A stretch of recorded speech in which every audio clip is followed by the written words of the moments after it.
customers come into the tip and dropped off their TV nowhere near where it's meant to be, and it's a Sony AR29 M31. Haven't had it, do like it. They've dropped it face down. Oh God. They're supposed to put it on the table there where the coloured shipping container is. That's where it's meant to be. For some reason, they've come up the road in the middle of nowhere. Otherwise, it goes right up the top where that shed is up there, that open shed, the transfer station. So I'm going to tilt it up and see what it looks like. Now it's upright. You know, this thing could have been mint to this point in its whole life. Finally, where they throw it out, the damage is done just from the drop off here. Anyway, I'm going to take it back to the shed and I'll check it out. I took the TV back to the shed, powered it on so it works. I brought it home now, I've cleaned it up. It is scuffed on the top, plastic there. A couple of light marks on the tube, scuffed down the bottom, scuffed all down the side. Otherwise working. Let's open it up and have a look inside. This looks like it's been out in the weather.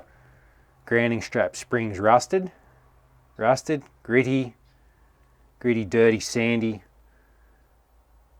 Granules on the back of the tube, very dusty chassis, dirty, very dirty in there.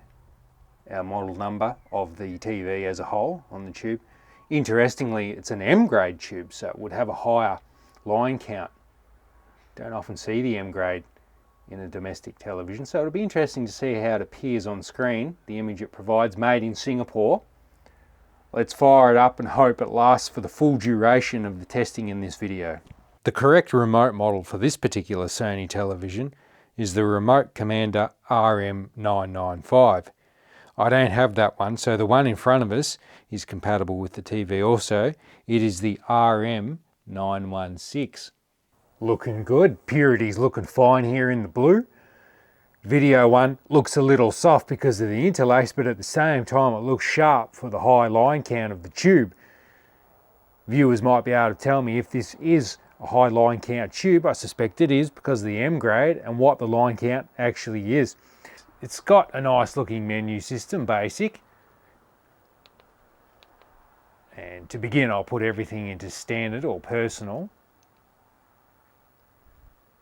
Picture rotation, we won't use that yet, only if we need to. Both types of NTSC. There's our tuning menu. Basic, but enough. This game is called Mighty Hits. It's on the Saturn. It's also on the PlayStation 1. So again, Sega Saturn, NTSC and S-Video, no problems. We've got the gun and I've got the cursor side on, which is one good thing about this game. We can see that the gun, you can see I'm waving it and you can see the red target on screen is following it. That's if the refresh rate of things is matching up. See, it's on the green can there. We'll go blue for easy. Shoot the globe at least 15 times. I remember this game being a bit crap, but maybe it's not too bad. Oh yeah.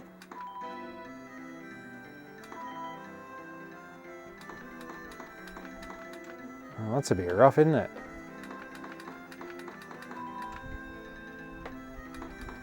You can sort of see I'm actually shooting it, but it's not registering real well, is it? I've switched over to Virtual Cop 2, something made by Sega proper, not like Mighty Hits. This is looking very promising. That's hitting the target well. Let's go in game. Over there.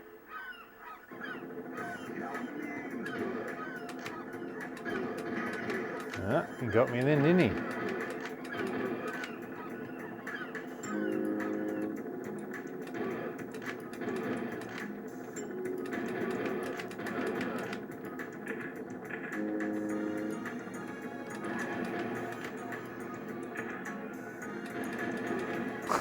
This is one of my guys, isn't he? I think we can safely say that's a pass. We have deduced that the television is a 50-60 Hertz model, not a 100 Hertz. Let's move on to something with component like the PS2.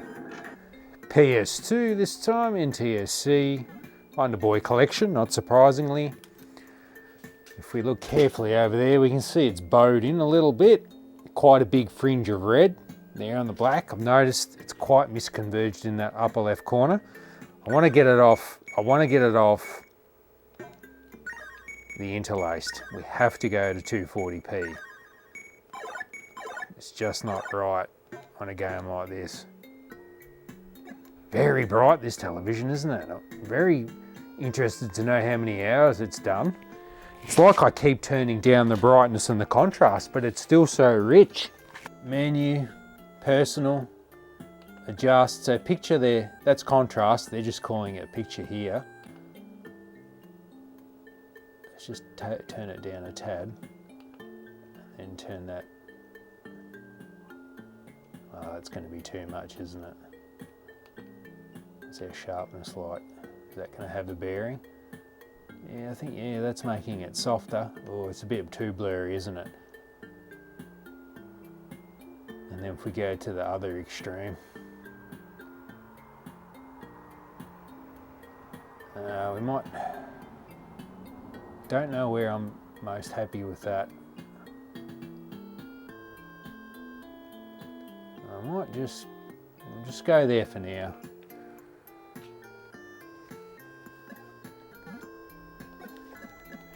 What we need to do is go.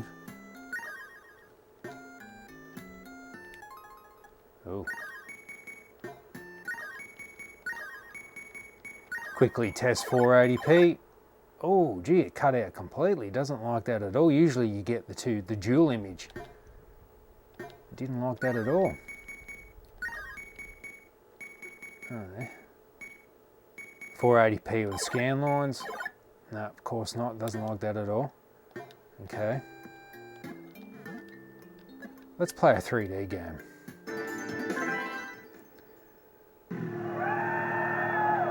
Sega Rally. 3, 2, 1, go.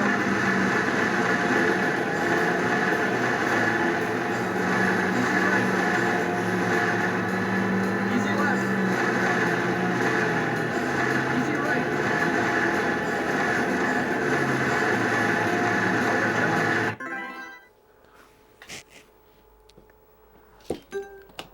Let's turn the colour down. Red's running a bit rich for my liking.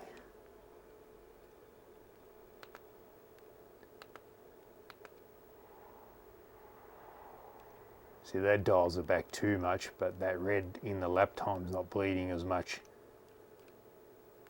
Oh, just put it about 40. Maybe.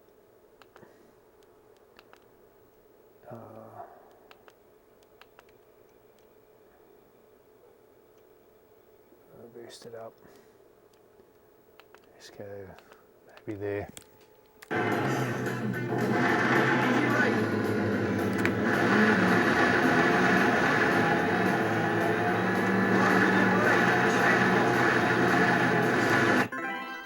This is the front page of the service menu. To get into this mode, click on the link above. This number, or hexadecimal number over here, 6B5D, that converts into decimal at a value of 27,485. That's the amount of hours that this particular television has been turned on for. Quite a lot. Surprisingly, still quite bright and vibrant despite doing 28,000 odd hours. Okay, the pattern generator is hooked up in component. In the top left corner we can see quite a bit of misconvergence where I'm poking the stick around the pointer. The dots in the top left corner have separated. Instead of white, you can see the separate red, green and blue. Also, the same can be applied down in the bottom left corner, a little bit of misconvergence. Geometry is a little bit bent all over the place. Don't want to say overstate that, but little areas, a bit of bend here and there. Typical Sony flat screen fare, typical Sony curve screen for that matter. Nice vibrant picture, sharp. Look at these other patterns. Those letters come through quite sharp. Often on regular televisions, this stuff looks pretty blurry, but again, I think that high line count's really shining through, giving us a sharp image. I like the colours, they look lovely. Lovely phosphor, glowing. Red's probably a bit rich for my liking. Overall, it's a TV that what's our purity like? Looking pretty good considering that we found this on the side of the road. Hard to say, is it from factory like this or is it from the treatment that it's had that's caused the misconvergence? Hard to say.